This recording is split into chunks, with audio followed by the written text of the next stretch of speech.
May nagtanong sa ating group. We're unable to process your loan application, member has previous staff offsetting, ano po ang ibig sabihin niya? Makakapag-calamity loan po kaya ako? Salamat po sa sasagot. Nag-apply ka ba ng loan sa Pag-ibig pero ito ang natanggap mong mensahe? Ang ibig sabihin ng TAV offsetting ay ang iyong Total Accumulated Value o TAV, ito ang halagang naipon mo sa Pag-ibig bilang miyembro, ay ginamit o na-offset para bayaran ang dating utang mo sa Pag-ibig. Kung may short-term loan, STL, MAPA MPL o calamity loan ka dati na hindi mo nabayaran, maaari itong bayaran ng Pag-ibig gamit ang iyong naipong TAV. Kapag nangyari ito, tatawagin itong TAV offsetting. Kaya, kapag mag-a-apply ka ulit ng panibagong loan, hindi na ito ma-approve hanggat hindi mo muna na ibabalik o nare-restore ang iyong TAV. Pero, bakit ito nangyari? Ito ay karaniwang nangyayari kapag ang iyong dating loan ay naging in default. In default ang tawag kapag tumigil ka sa pagbabayad ng loan sa loob ng mahabang panahon. Kapag hindi na nakakapagbayad, nagkakaroon ng arrears o mga hindi nabayarang buwan ng hulog, upang hindi na ito lumaki dahil sa interest rate ay ino-offset na ito sa iyong TAV para ma-fully paid. Ito din ang dahilan kung bakit 90% lamang ng TAV ang nalo-loan, para if in case na di mo mabayaran ay mayroong backup na payment sa iyong loan. Kadalasang nangyayari ito kapag hindi nabayaran ang 3 sunod-sunod na buwan ng hulog sa loan, o hindi rin nakapagbayad ng 3 magkakasunod na buwan ng Pag-ibig membership savings.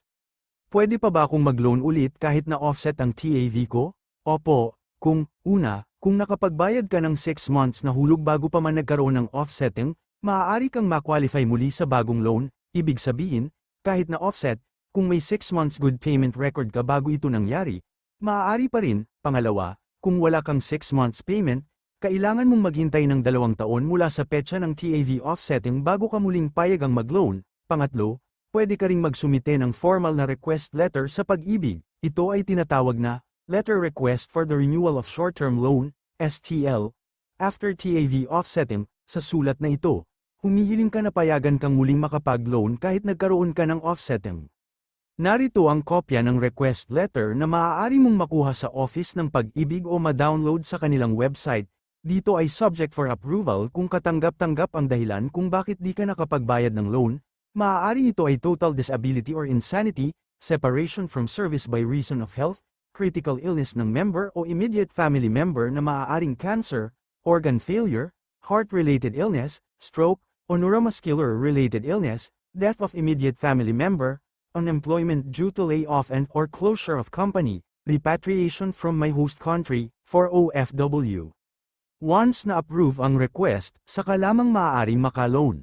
At ayan ang tinatawag na TAV offsetting, kaya mag-update lagi ng bayad para hindi ka ma-TAV offset, sapagkat kahit na fully paid ang loan mo, malaking epekto naman siya sa regular savings mo, na dapat sana ito ay nag-e-earn pa ng dividends, na hindi na mapapasama sa iyong maturity claim o pag nag-retire ka na.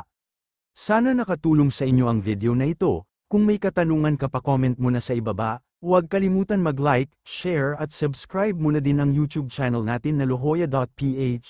Ang inyong Mr. Pag-ibig. Salamat po mga kapag-ibig.